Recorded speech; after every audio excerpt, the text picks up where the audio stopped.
Shri Sardar Patel educational institute द्वारा संचालित Shrimati MS. Lakhani कन्या विद्यालय में पढ़ रही सभी छात्राओं का कक्षा 5वीं में पढ़ रही सभी छात्राओं का मैं ज्योति बारिया स्वागत करती हूँ। आज हम हिंदी विषय में व्याकरण विभाग में वचन परिवर्तन का अध्ययन करेंगे। सबसे पहले हम वचन परिवर्तन के प्रकार की जानकारी लेंगे। तो कि हिंदी भाषा में वचन के दो प्रकार है, एक वचन और बहुवचन। वचन की परिभाषा यानी कि वचन की व्याख्या। एक वचन शब्द किसे कहते हैं? तो कि शब्द के जिस रूप से एक पदार्थ, चीज, वस्तु, प्राणी या व्यक्ति का बोध होता है उसे एक वचन कहते हैं। जो शब्द में हमें एक ही पदार्थ, चीज, वस्तु, प्राणी या व्यक्ति का बोध होता है उसे एक वचन कहते हैं। अब बहुवचन शब्द किसे कहते हैं? तो कि जिस शब्द के रूप में एक से अधिक, एक से ज्यादा पदार्थ, चीज, वस्तु या प्राणी या व्यक्ति का बोध होता है उसे बहुवचन कहते हैं। अब हम बहुवचन वचन की परिभाषा जानने के बाद अब हम उसके कुछ नियम है उसकी जानकारी लेंगे। नियम के आधार से ही हम एक वचन शब्द को बहुवचन में बदल सकेंगे, इसीलिए हमें नियम की जानकारी होनी चाहिए। पहला नियम है आकारांत पुल्लिंग शब्दों का बहुवचन आ के स्थान पर ए करने से बनता है। तो विद्यार्थी मित्रों, सबसे पहले आपको यह पहचानना होगा कि आकारांत पुल्लिंग शब्द किसे कहते हैं। तो कि पुल्लिंग शब्द, अब हम उदाहरण में देखेंगे कि लड़का है वो पुल्लिंग शब्द है, उसे आकारांत पुल्लिंग क्यों कहते हैं? तो कि लड़का, लड़के का पिछला वर्ण है उसमें क के साथ आ स्वर जुड़ा हुआ है, इसीलिए हम इसे आकारांत पुल्लिंग शब्द कहते हैं। तो आ के स्थान पर हमें ए लगा देना है, यानी कि क के साथ जो आ स्वर जुड़ा है उसके साथ हमें ए स्वर जोड़ना है, इसी से उसका एक वचन से बहुवचन में परिवर्तन होगा। लड़का तो लड़के, इसी तरह तोता शब्द है वही पुल्लिंग शब्द है, उसके पिछले वर्ण त है, उसके साथ आ स्वर लगा हुआ है, आ के स्थान पर हमें ए स्वर जोड़ना है। तोता तो तोते, झरना तो झरने, चना तो चने, घोड़ा तो घोड़े, लोटा तो लोटे, रास्ता तो रास्ते, छाता तो छाते। इसी तरह हम दूसरा नियम देखें तो कि जिस पुल्लिंग शब्द के अंत में अ, ई, ह्स्वई, दीर्घई, ह्स्वऊ या दीर्घऊ हो तो उसका बहुवचन का रूप जैसा हो वैसा ही रहता है। पुल्लिंग शब्द, कोई भी पुल्लिंग शब्द हो इसके साथ पिछला वर्ण हो उसके साथ जो अ, ह्स्वई, दीर्घई, ह्स्वऊ और दीर्घऊ लगा हुआ हो तो उसका बहुवचन और एक वचन रूप एक ही समान होते हैं। पहला शब्द देखें हम कवि, तो व के साथ ह्स्वई लगा हुआ है और कवि है वो पुल्लिंग शब्द है। हमने नियम में पढ़ा कि जो पुल्लिंग शब्द में ह्स्वई और दीर्घई लगा हुआ हो तो उसका एक वचन और बहुवचन रूप समान होता है। तो कवि वी के साथ ह्स्वई है और इसके नीचे वाला शब्द है आदमी, इसके साथ दीर्घई है। म के साथ ई स्वर लगा हुआ है वो दीर्घई लगा हुआ है। तो कवि उसका एक वचन और बहुवचन रूप एक ही समान होता है। इसी तरह राजा तो राजा, गुरु तो गुरु, हाथी तो हाथी, माली तो माली, साधु तो साधु, वन तो वन। ये नियम मात्र पुल्लिंग शब्द हो तो ही लगते हैं, स्त्रीलिंग शब्द में नहीं लगते हैं। इसमें जो भी शब्द है वो सब पुल्लिंग शब्द है, इसीलिए इसके साथ यह नियम लगा हुआ है। इसके बाद हम देखें तीसरा नियम, अकारांत स्त्रीलिंग शब्द। जो अकारांत स्त्रीलिंग संज्ञाओं के अंत में चंद्रबिंदी वाला ए जोड़ने से संज्ञाएं बनती है। अकारांत शब्द में चंद्र बिंदी वाला ए मिल जाता है और चंद्र न करके केवल अनुस्वार ही रखा जाता है। इसमें क्या कहा है तो कि अकारांत स्त्रीलिंग शब्द हो। हमने देखा कि हमें शब्द के पिछला वर्ण ही देखना है, तो इसमें पिछला वर्ण ब है, किताब। किताब किताब व स्त्रीलिंग है। स्त्रीलिंग शब्द में जो ब है उसमें अ वर्ण लगा है, अस्वर लगा है, तो अस्वर में चंद्र बिंदी वाला ए जोड़ने से उसका बहुवचन होता है, वचन बदलते हैं। लेकिन अब हम इसके साथ चंद्र बिंदी नहीं लगाते, मात्र अनुस्वार लगाते हैं तो भी उसका वचन परिवर्तन हो जाता है। तो किताब तो किताबे बराबर अकारांत स्त्रीलिंग शब्द है।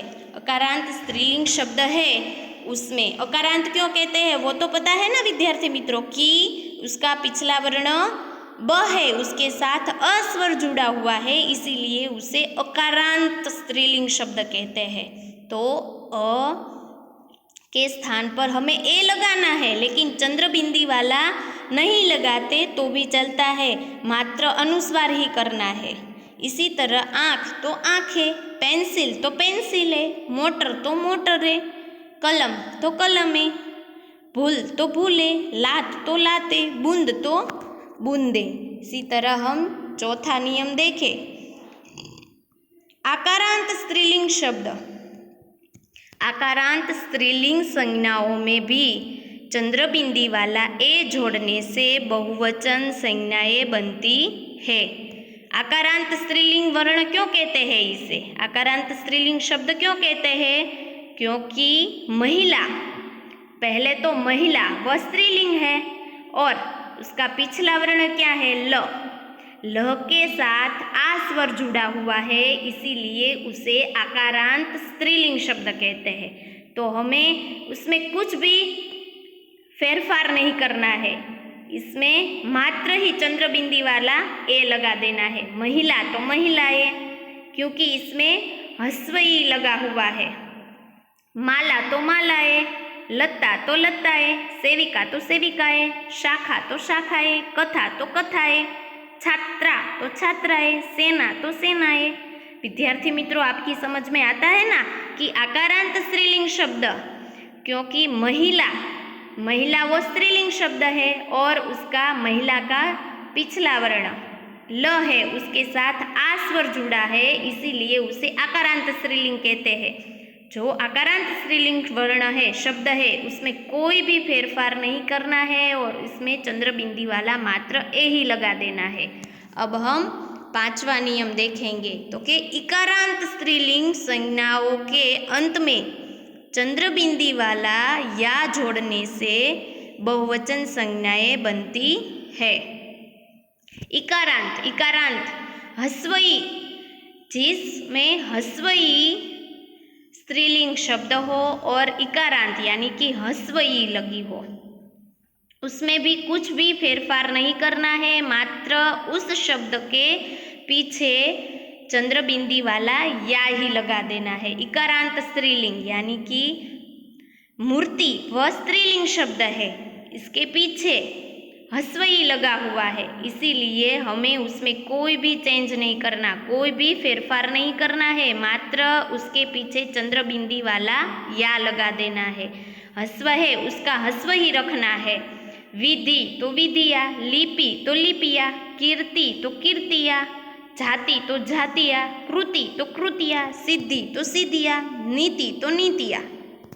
विद्यार्थी मित्रों, आपको पता चला ना कि इसे भी इकारांत स्त्रीलिंग क्यों कहते हैं?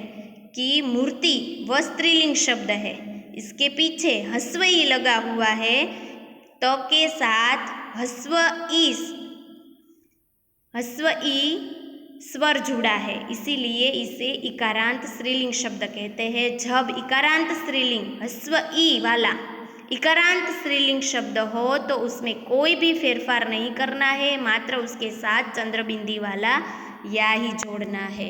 अब हम छठवें नियम पर जाए, तो कि दीर्घ इकारांत। दीर्घ इकारांत स्त्रीलिंग संज्ञाओं के अंत में चंद्रबिंदी वाला या लगाकर बहुवचन संज्ञाएं बनती है, लेकिन दीर्घ इकारांत ह्रस्व इकारांत बनता है। जो विद्यार्थी मित्रों, अब हम 5वें नियम पर जाए तो कि 5वें नियम पर मात्र ह्रस्व इकारांत था। ह्रस्व इकारांत में उसका ह्रस्व ही रहता था और उसमें चंद्रबिंदी वाला या लगाते थे। यहाँ पर इकारांत स्त्रीलिंग शब्द, स्त्री तो स्त्रीलिंग शब्द ही है, कली कली भी स्त्रीलिंग शब्द है, लेकिन यहाँ क्या है कि जो दीर्घ है उसका हमें ह्रस्व करना है। पहले देखिए हम उदाहरण में तो कि स्त्री, मात्री कैसा है तो कि ह्रस्व ही है, नहीं दीर्घ ही है, उसका हमें ह्रस्व करना है। उदाहरण में देखिए कि स्त्री तो स्त्रिया, कली तो कलिया, बिजली तो बिजलिया, बकरी तो बकरिया। देखिए विद्यार्थी मित्रों, सभी उदाहरण में हमें ऐसा ही किया है कि जो दीर्घ ई है उसका ह्रस्व ई कर देना और बाद में चंद्रबिंदी वाला या लगा देना है। टोपी तो टोपिया, बिल्ली तो बिल्लिया, कुर्सी तो कुर्सिया, ताली तो तालिया। आगे का नियम देखें, 7वां नियम, उकारांत स्त्रीलिंग शब्द कैसा, जो दीर्घ उ वाले हो वैसे स्त्रीलिंग संज्ञाओं का बहुवचन करते समय दीर्घ का ह्रस्व होता है और चंद्रबिंदी वाला ए प्रत्यय लगता है। उकारांत स्त्रीलिंग शब्द, अब हम देखिए कि उकारांत स्त्रीलिंग शब्द किसे कहते हैं कि तो बहु, उसका पिछला वर्ण है ह के साथ दीर्घ उ लगा हुआ है स्वर, उसका हम ह्रस्व उ करके उसके साथ चंद्रबिंदी वाले ए लगा देना है। वधु तो वधुए, इसी तरह वधु में भी पिछला वर्ण है ध, उसमें भी दीर्घ उ है, उसका ह्रस्व उ करके हमें उसका बहुवचन करना है। उकारांत स्त्रीलिंग, 8वां नियम है, उकारांत स्त्रीलिंग संज्ञाओं का बहुवचन चंद्रबिंदी वाले ए लगाने से बनता है। जो ह्रस्व है उसका ह्रस्व ही रखना है। हम 7वें नियम में क्या सीखे कि जो दीर्घ है, दीर्घ उ है, उसके ह्रस्व उ करके उसको चंद्रबिंदी वाला ए लगाते थे। अब 8वें नियम में जो ह्रस्व है उसका ह्रस्व ही रखना है और स्त्रीलिंग शब्द में उसका बहुवचन करना है हमें। तो कि ऋतु तो ऋतुए, वस्तु तो वस्तुए, धातु तो धातुए, मात्र शब्द के पीछे चंद्रबिंदी वाला ए ही लगा देना है। कब लगाना है तो कि जब उकारांत स्त्रीलिंग शब्द हो तब। अब हम 8वां नियम पढ़ेंगे, आकारांत स्त्रीलिंग संज्ञाओं का बहुवचन या का चंद्रबिंदी वाला या करने से बनता है। आकारांत स्त्रीलिंग शब्द कहे है। आकारांत स्त्रीलिंग किसे कहते हैं तो कि चिड़िया, चिड़िया वह स्त्रीलिंग शब्द है और उसका पिछला वर्ण है य के साथ आ स्वर लगा हुआ है, इसीलिए इसे आकारांत स्त्रीलिंग कहते हैं। इसमें क्या करना है हमें बहुवचन बनाने के लिए तो कि चिड़िया या है उसमें चंद्रबिंदी लगाना है मात्र। तो चिड़िया तो चिड़िया, डिब्बिया तो डिबिया, बुढ़िया तो बुढ़िया, पूड़िया तो पूड़िया। हमें उसमें कोई भी चेंज नहीं करना है, कोई भी फेरफार नहीं करना है, मात्र या के स्थान पर चंद्रबिंदी लगानी है। 10वां नियम है, कुछ अनियमित बहुवचन, यह तो ये, वह तो वे, मैं तो हम, थी तो थी, लेकिन उसके पर अनुस्वार है। हूँ तो है तो चंद्र अनुस्वार वाला है, था तो थे। तो विद्यार्थी मित्रों, हमने वचन के परिभाषा, वचन की सबसे पहले हमने वचन के प्रकार, इसके बाद हमने वचन की परिभाषा यानी कि उसकी व्याख्या और इसके बाद उसके कुछ नियम की जानकारी ली है। तो आज हम इस अध्ययन को पूर्ण करते हैं।